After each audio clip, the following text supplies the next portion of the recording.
no matter what your opinion is on Ukraine, whether you agree with Russia, you don't like Russia, you support Ukraine, blowing up the Nord Stream pipelines is a completely different beast. This is civilian infrastructure. The media know who blew up Nord Stream. They all know that the United States blew up Nord Stream. Very, very few states are capable of doing this sort of sabotage. Who has the motive to do this sort of thing? Again, it's maybe the US and the UK. That's who comes to mind. And it was the US. They say, oh, well, if Putin invades, there will be no Nord Stream 2. They were planning this before there was any invasion. They were planning this for months, and they've been saying for years, right? The CIA say, oh, it wasn't us. The White House, oh, it wasn't us. They always say this. They always say this with the NSA mass surveillance, with Watergate, with the Bay of Pigs, with the My Lai massacre, with Abu Ghraib. They always come out with these lies, and then we know for sure it was them.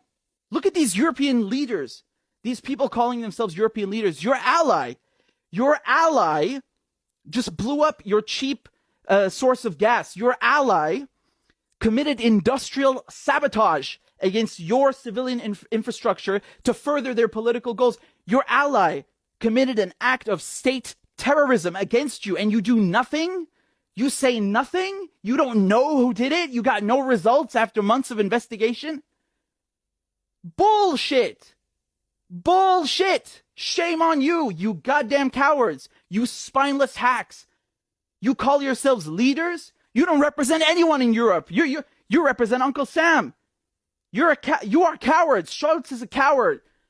Sunak is a coward. Macron is a coward. They have no self-respect.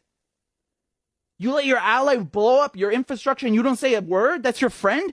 Who needs enemies with friends like that? Do they have the self-respect? Do they have what it takes? Do you have the dignity to stand up for yourselves, for your countries, for your people, and call the Americans out for doing this? Again, you can dislike Putin all you want. You can criticize Russia all you want. I really don't care. I could not care less. But let's stop kidding each other with these fairy tales. The Russians didn't blow up their own pipeline. The Americans did it. Seymour Hersh has proof now from a source with direct knowledge of the planning, and the media are too afraid to say it. The media are cowards. And so now, they're calling this a blog post? A blog post? What is this, some fucking teenager writing a poem? This is Seymour Hersh. He's a journalist, and just because he published it on Substack, they don't like that. He published on Substack because the New York Times, because all of these outlets won't run this story probably, because they're too coward to do